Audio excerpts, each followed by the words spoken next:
My name is Kiara, though my real name is Bimbo. I changed everything because of my social life and social media. My name, my background, my face. Nothing about me was real anymore. I had a nose job, eye lift, lip fillers. Everything about me was fake, including the life I showed online. I was never grateful. I always wanted more. I left my village and moved in with my first boyfriend. He changed my life, paid for my education, my clothes, my shelter. But that life wasn't enough for me. I wanted the Instagram baddie lifestyle. So before I left him, I stole some of his money and blocked him everywhere. I sold my body to get the latest iPhone 16. Then it continued. Money for wigs, clothes, luxury items. Online, I lied that everything came from an anonymous rich boyfriend I didn't have. People admired me. Girls wanted to be like me. I set up my camera and lied boldly, even advising girls to leave their broke boyfriends who couldn't afford my lifestyle.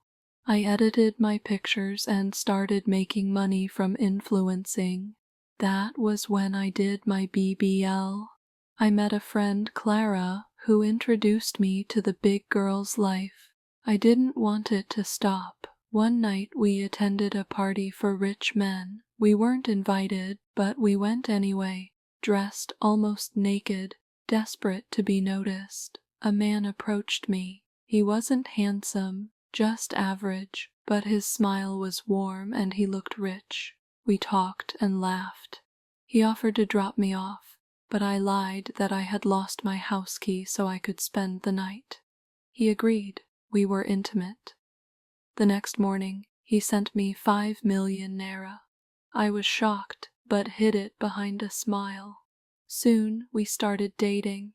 Later I found out he had a wife and children abroad, but greed had blinded me. I didn't care. He bought me wigs, clothes, bags worth millions, and took me on vacations around the world. Then I discovered the truth. He was not a normal man. He was a ritualist. When I confronted him, he smiled. "And so," he said, "where do you think the money comes from?" I was terrified, but instead of running, I hugged him and said it was okay. I told Clara. She begged me to run, saying I could be his next victim, but I refused. What would I tell my fans? I had no savings. I spent every kobo I got. I planned to stay a little longer, collect more money, maybe steal, then disappear. I didn't listen. I never do. One day, he told me to get ready. He said he had a surprise for me.